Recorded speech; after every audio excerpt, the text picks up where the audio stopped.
Det ikke bare foreldrene som gruer seg til foreldremøter, det gjør faktisk lærerne også.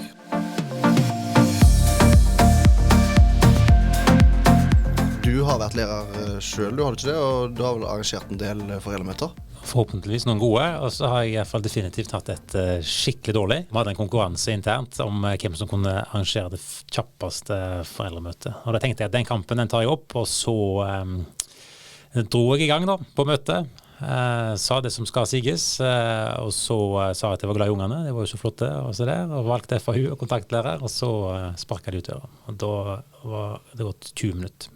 Og da må vi rett på sak da. Hva er det de glipp av, både læreren og foreldrene i dette møtet her? De gikk jo glipp av å stille oppklarende spørsmål og få en litt mer sånn større forståelse av deres rolle i et hjemskolesamarbeid. Hvis det er bare et møte som skal leveres og informasjon, så ja, de får sikkert noen informasjon som de trenger.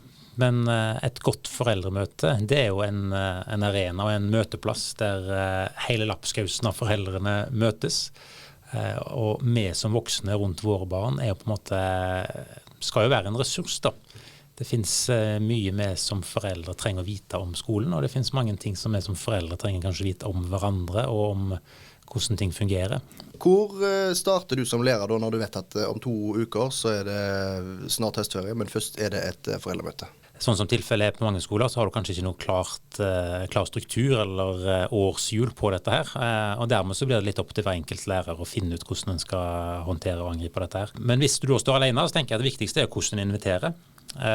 Hvordan ser invitasjonen ut? Er den gjennomtenkt, eller er det bare en sånn standard innkalling der det står sted og tid og håper dere møter, men litt mer en positiv invitasjon da, der det står kanskje litt om hva som er poenget med foreldremøtet, for det er veldig mange som ikke vet det, og hva som kommer til å skje. Når det står valg av FAU-klassekontakten for eksempel, hva er FAU, hva er klassekontakten? Og gjerne lenke opp til et eller annet materiell som ligger ute, for eksempel på FUG sine sider, som forklarer kort hva et FAU er for noe, og hva en skal gjøre som klassekontakt. Og når de kommer, så er det hvordan de blir tatt imot da. For eksempel håndtrykk, at du har tenkt litt gjennom hvor de skal sitte. Det er ganske vanlig at du setter deg på den plassen som datter eller sønnen din sitter på til vanlig.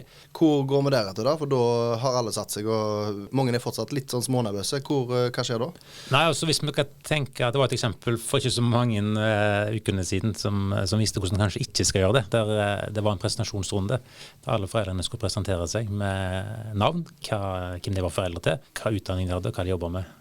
Utgangspunktet, godt tenkt kanskje, men samtidig så er dette her en veldig krevende situasjon for mange, og vi er foreldre fra A til Å. Noen har jobber og fungerer greit, mens andre har ikke det.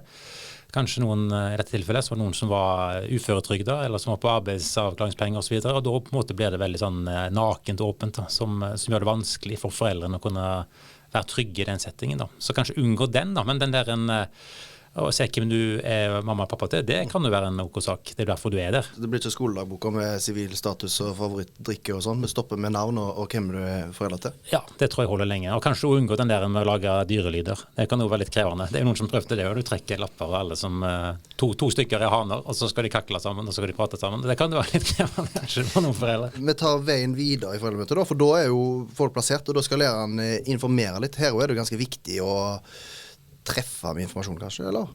Ja, helt klart. Og hva trenger foreldrene å vite, og hva er interessant for foreldrene å vite.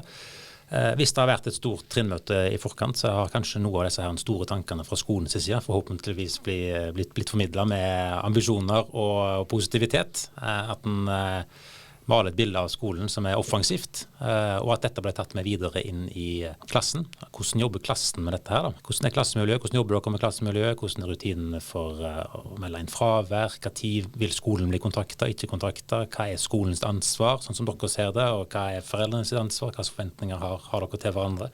Så da er det både informasjon og mulighet til å komme med spørsmål?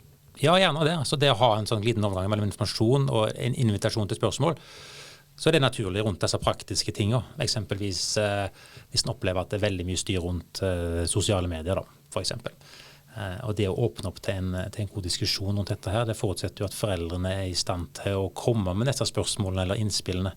Så i den der dialogen da, som skal gå mellom skole og foreldrene, at den kanskje blir ufarliggjort da. Enten at en da sitter i grupper, eller at en melder inn digitalt, anonymt, sånn at det kommer opp ulike setninger der egentlig innspillene er mer interessant enn navnet til de som kommer med innspillene. Skal vi ta noen sånne konkrete ting nå? Hva er det de kan snakke om i de forskjellige gruppene, hvis læreren legger litt opp til det? Ja, for eksempel i første klasse eller i starten av skoleløpet så er det med bursdager, vennegrupper, det å være med hverandre hjem fra skolen for eksempel. Og så etter hvert som de blir eldre så er det jo kanskje ulike synspunkt rundt digitalt og type skjermtid, sosiale medier, hvordan håndterer vi det. Da er det i hvert fall et godt fora da.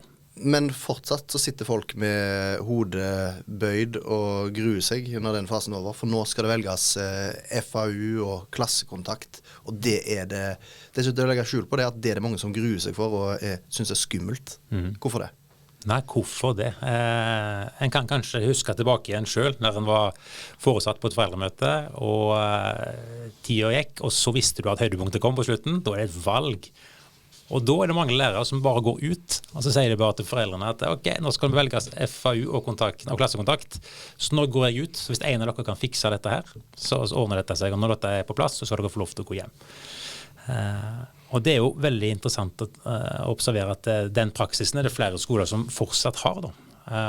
Og når det er dyktige pedagoger som er vant med å håndtere grupper, og så ryker du egentlig på den tingen der, fordi at vil en ha gjort det med sine elever? Sannsynligvis ikke.